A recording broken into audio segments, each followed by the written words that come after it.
네, 안녕하세요. 벌써 종착역까지 왔습니다. 그죠? 자, 몇 년간 열심히 잘 달려왔을 거라고 믿고요. 그 1년 동안에 기울였던 노력들이 좋은 결실로 마무리될 수 있기를 진심으로 기원합니다. 자, 어쨌든 예고한 반대로 오늘은 여러분들 그동안 1년 동안 공부했던 걸 총 결산하는 시간이 될 겁니다. 무슨 새로운 어떤 내용이나 지식을 전달하는 시간은 아니고요. 그동안 했던 내용을 그냥 정리하는 시간이기 때문에 뭐 깊이 있는 내용을 하는 것이 아니라 시험과 관련해서 어느 부분에 포커스를 맞춰야 되고 그 다음 목차 구성을 어떻게 해야 되고 이런 걸 중심으로 해서 간략하게 정리하는 시간을 갖도록 하겠습니다. 총 2편으로 아마 자료를 여러분이 받으셨을 텐데 총 2편으로 구성이 되어 있을 거예요. 그죠? 1편은 약술 문제 대비용으로 그 다음 2편은 사례 문제 대비용으로 정리한 자료입니다. 제1편 약술 문제 같은 경우는 크게 A급 문제와 B급 문제로 분류해가지고 총 51개의 단문 문제를 목차 위주로 해서 정리를 해놓은 겁니다. 안에 내용이야 여러분들이 뭐 기본서 보고 채우시면 되는 것이고 전체적인 답안 구성을 어떻게 하는지 그 기본 포맷에 맞춰서 여러분이 따라오시면 될 겁니다. 아시겠죠? 그리고 그 사례 같은 경우는 총 제가 36개의 사례 쟁점화 될 수 있는 것들을 뽑아서 답안 구성을 어떻게 하고 어느 부분에 포커스를 맞춰서 여러분이 정리하고 들어가야 되는지 간략하게 정리한 자료이기 때문에 지금 오늘 다루게 되는 이 부분을 중심으로 해서 최종 정리하셔가지고 시험장에 들어가신다면 아마 크게 무리 없이 합격하는 데 지장이 없지 않을까 이런 생각이 듭니다. 자, 좋습니다. 자, 그러면 제1편 약술 문제부터 우리가 출발을 해보도록 할게요. 자, 먼저 총 약술 문제에서 1번부터 해가지고 제가 총 잠깐만요. 총 16개를 A급으로 분류하고 나머지 문제를 B급으로 분류해 놓은 건데 사실 B급 안에 들어있는 것들도 중요한 것들이 많아요. 다만 상대적으로 사례 논점으로 많이 출제되는 것들은 제가 B급으로 분류한 것들이 많이 있어요. 그런 것들은 중요하지 않아서가 아니라 약술과 사례 비중을 따져봤을 때 사례로 출제되는 비중이 높기 때문에 그렇게 분류한 것들이 꽤 들어있다는 점을 미리 말씀을 드리도록 하겠습니다. 아시겠죠? 자, 그러면 먼저 첫 번째 약술 문제 1번 문제부터 같이 한번 보도록 할게요. 개인적 공권이죠. 당연히 A급 문제고요.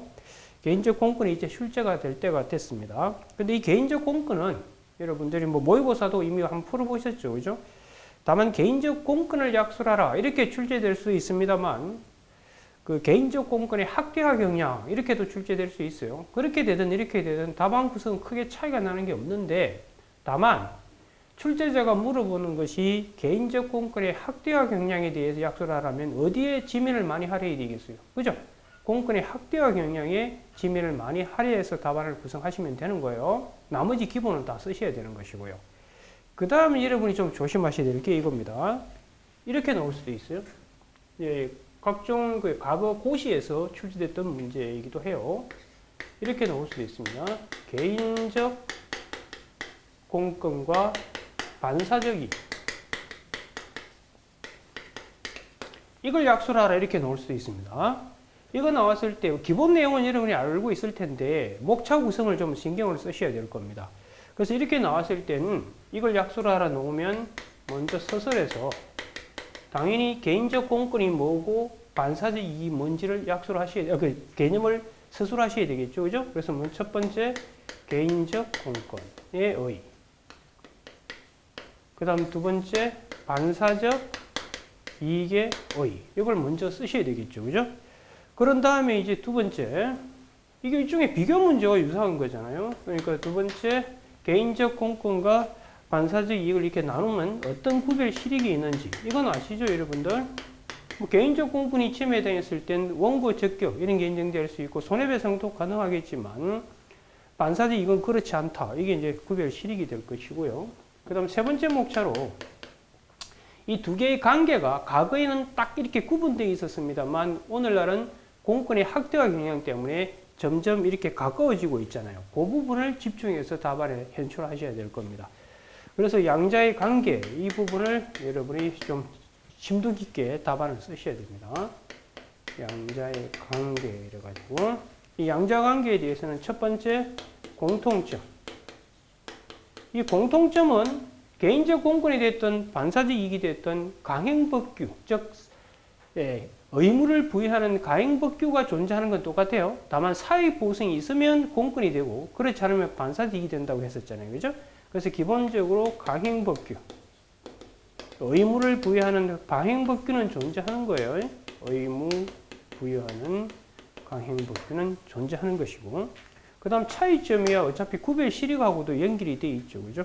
그래서 차이점은 방금 설명했듯이, 저 개인적 공권은 사익 보상이 있지만, 사익 보상. 반면에 반사적 이건 사익 보상이 없는 거잖아요. 그걸 쓰셔야 되고요. 그 다음 뭐 원고 적격이라든지 손해배상 이런 것들. 이런 차이점이 생길 수 있겠죠. 그 다음 세 번째 쓰셔야 될 게 이제 양자의 접근 문제. 이게 바로 공권의 학대와 경향이 되는 거라고요. 양자의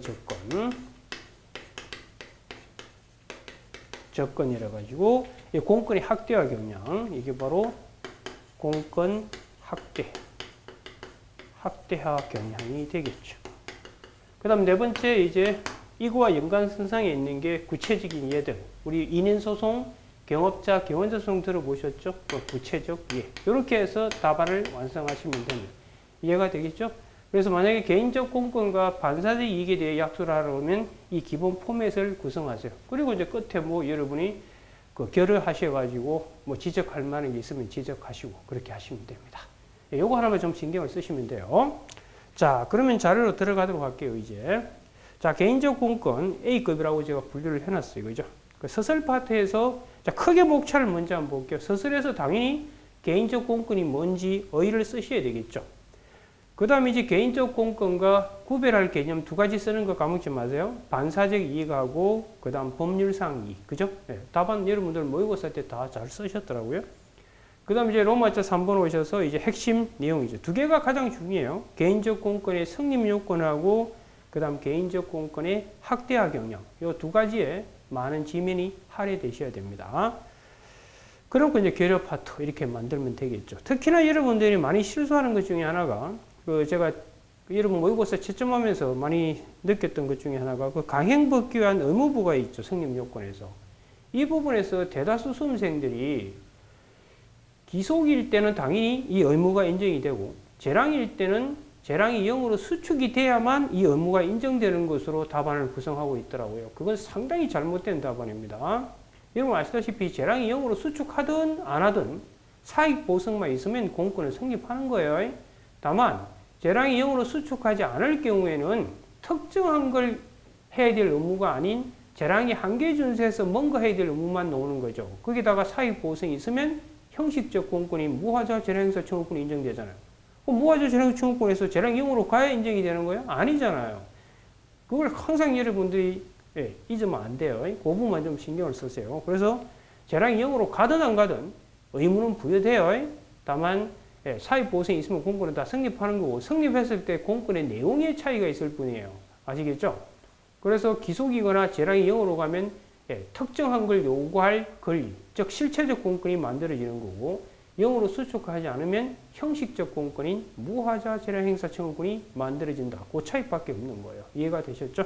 그런 걸 중심으로 하셔야 되고 그 다음에 이제 그 개인적 공권의 학대와 경향에서 그 이제 등장 배경도 간단히 터치해 주시면 좋습니다. 이건 결국 행정 의존도가 증가되고 있다는, 즉 국민의 행정 의존도 증가. 그리고 이제 공권이 있냐 없냐의 문제가 과거에는 상대방 문제에서 지금은 제3자로 넘어오면서 제3자도 공권이 있는 것으로 포섭하려고 하다 보니 공권이 넓어지는 거예요. 아시겠죠? 그래서 내용은 크게 강행법규한 행위 의무를 부여하는 부분을 넓히든지 아니면 사익 보호성을 확대하면 되겠죠. 그런 거 중심으로 해서 답안을 구성하시기 바랍니다. 아시겠죠? 그래서 개인적 공권의 큰 목차, 눈 감고 한번 딱 떠올려 보세요. 서술 파트에 뭐 써야 되겠어요? 공권에 의 쓰시고, 그 다음 공권을 논의할 필요성은 이미 원고 적격이나 손해배상 이런 걸 도출할 수 있다. 그거 기억하시면 되고, 이제 구별할 개념으로 반사적 이익, 법률상 이익, 그거 쓰시면 되고, 이제 가장 중요한 개인적 공권의 성립 요건과 학대와 경영, 이 부분에 지면을 많이 할애하라고 그랬어요. 그죠? 그래서 두 가지 가행법규한 의무부가, 그 다음 사익보호성 존재, 그 다음 세 번째도 쓰세요. 소구 가능성, 그죠? 이건 개괄주의하에서는 큰 의미가 없다. 그걸 한 줄이라도 쓸 수 있도록 하시기 바라고요. 그 다음에 이제 공권 확대화 경향에서 등장 배경 간단히 터치하시고요. 내용에서는 그 성립 요건 두 개 중에 두 개 요소 있잖아요. 그 부분을 계속 넓혀가면 되는 거니까요. 그래서 행위 의무 확대, 사익 보호성 확대, 그죠? 행위 의무 확대에서는 뭐 기속법규뿐만 아니라 재량법규에까지 의무를 끌어내면 되고요. 절차법규에서도 끌어내죠. 사익 보호성 확대는 해석에 의해서 확대하는 거랑 그다음 보호규범 범위 확대 이렇게 나눠서 접근할 수 있도록 하세요. 뭐 기본서에 다 있을 테니까 그렇게 하시면 돼요. 자, 그러면 개인적 공권은 그 정도 선에서 하시면 돼요. 그래서 물어보는 타입은 개인적 공권을 약속하라 이렇게 물어볼 수도 있고, 그 다음에 이제 공권의 확대와 경향에 대해서 약속하라 이렇게 물어볼 수도 있고요. 그 다음 개인적 공권과 반사적 이익 이렇게 물어볼 수도 있습니다. 특히 개인적 공권과 반사적 이익을 물었을 땐 이 답안 포맷을 좀 익혔다가 현출할 수 있도록 하시기 바랍니다. 됐죠? 자, 그러면 개인적 공권을 그 정도 해서 설명을 하도록 하고요. 그 다음 두 번째도 이제 유력 후보죠. 신고. 이 사인의 공법 행위로서의 신고. 이것도 이제 A급입니다. 큰 목차를 한번 봅시다. 자, 먼저 서술에서 당연히 뭐 신고가 뭔지 기본적인 의의를 쓰셔야 되고, 그 다음 두 번째 신고는 항상 종류가 있죠. 수리 요하지 않는 신고, 수리 요하는 신고. 그 종류를 쓰시고, 그 다음 항상 두 개가 분류되면 구별 실익, 구별 기준이 있겠죠. 그래서 양자의 구별해가지고 구별 실익, 구별 기준 이걸 쓰시면 되고요. 그 다음 네 번째 목차에서 이제 이 구별 실익과 관련해서 차이점이 쭉 있는 걸 뽑아내서 제가 목차 만들었다고 그랬잖아요. 그래서 신고 요건이나 심사에서 두 개가 어떤 차이가 있고, 신고 수리와 신고 필정이 이 두 개에서 어떤 차이가 있고, 그 다음 적법한 신고에 따라서 어떤 효과가 생기고, 부적법한 신고에 했을 때 어떻게 되는지. 요거는 로마자 4번부터 로마자 7번, 로마자 8번까지는 수리 거부행위까지는 양자의 구별했을 때 어떤 차이가 있는가를 중심으로 목차를 구성한 거이기 때문에 목차 구성은 그렇게 어렵지 않을 겁니다. 아시겠죠?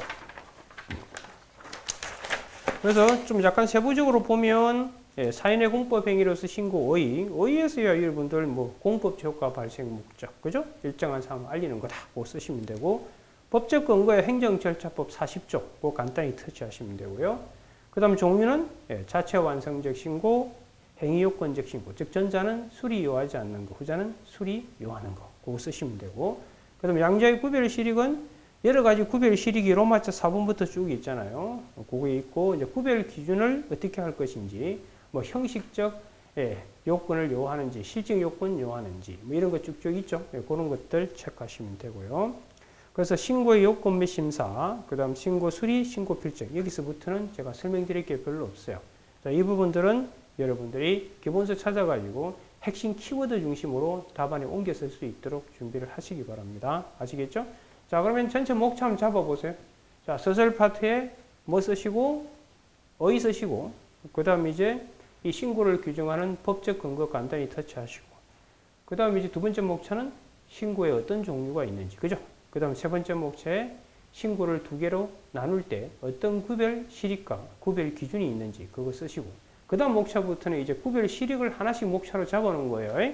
그래서 신고 요건 심사, 신고 수리, 신고 필정의 문제, 적법한 신고에 따른 효과, 부적법한 신고에 따른 효과, 그 다음 신고했는데 수리 거부한 것이 과연 처분성이 있는지 없는지, 이 부분은 판례를 좀 잘 쓰도록 준비를 해 두시기 바랍니다. 아시겠죠? 자, 그렇게 하면 여러분들 사인의 공법 행위로서의 신고, 이 A급도 무난히 답안을 구성할 수 있을 겁니다. 됐나요? 네, 좋습니다. 그 다음에 이제 세 번째, 이 법규명령 형식의 행정규칙. 이것도 뭐 이건 사례 논점으로도 중요할 뿐만 아니라 약술 논점으로도 얼마든지 출제될 수 있는 중요한 쟁점이죠. 그죠? 그 법규명령 형식 행정규칙은 아마 여러분 사례 답안 쓰면서 기본적인 내용은 많이 익혀 두셨을 겁니다. 그죠? 그래서 법규명령 형식의 행정규칙이 뭔지를 서술에서 간단히 터치하시고요.